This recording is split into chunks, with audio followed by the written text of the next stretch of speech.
মানুষকে গালি দেওয়া হলে সে কষ্ট পায়, আর এটা কবিরা গুনাহ। পরকালে এর প্রতিকার হবে নেকি প্রদান বা গুনাহ বহনের মাধ্যমে। ছাড়া কাউকে গালি দেওয়া গুনাহ। রাসূল সাল্লাল্লাহু আলাইহি সাল্লাম বলেন, সিবাবুল মুসলিমি ফুসুক ওয়া কিতালুহু কুফর। মুসলিমকে গালি দেয়া ফাসিকি এবং তার সাথে লড়াই করা কুফরি। মুসলমানকে গালি দেওয়া নিজেকে ধ্বংসে নিপতিত করার শামিল। রাসূল সাল্লাল্লাহু আলাইহি সাল্লাম বলেন, মুমিনি কাল মুশরিফি আলাল হালাকা। মুসলমানকে গালি দেওয়া নিজেকে ধ্বংসের দিকে নিপতিত করার ন্যায় উভয় গালিদাতাকে। রাসূল সাল্লাল্লাহু আলাইহি সাল্লাম শয়তান বলে অভিহিত করেছেন। তিনি বলেন, মুস্তাব্বানি শাইতানানি ইয়াতাকাযাবানি ওয়া ইয়াতাহাতারান। উভয় গালমন্দকারী দুই শয়তান। এরা পরস্পরের উপর মিথ্যা দোষারোপ করে এবং অসত্য বলে। কোন মুসলিমকে গালি দিলে শয়তানকে সহযোগিতা করা হয়। আবু হুরায়রা রাজিয়াল্লাহু আনহু হতে বর্ণিত, তিনি বলেন, মদ পানকারী জনৈক ব্যক্তিকে নবী করিম সাল্লাল্লাহু আলাইহি সাল্লাম এর নিকট হাজির করা হল। তিনি আদেশ দিলেন, ওকে তোমরা মার। আবু হুরায়রা বলেন, তার আদেশ অনুযায়ী আমরা তাকে মারতে আরম্ভ করলাম।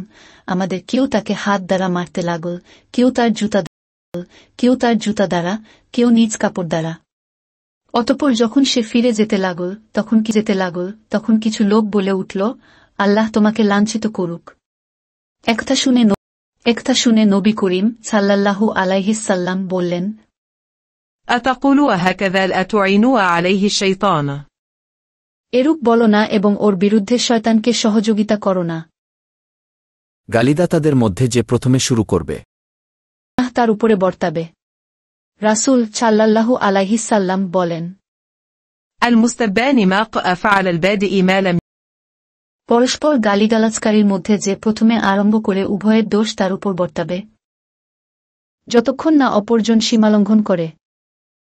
এমনকি গালিদাতা পরকালে নিঃস্ব হবে এবং নেকি দিয়ে তার প্রায়শ্চিত্ত করতে হবে। রাসূল সাল্লাল্লাহু আলাইহি সাল্লাম বলেন, তোমরা কি জান নিঃস্বকে?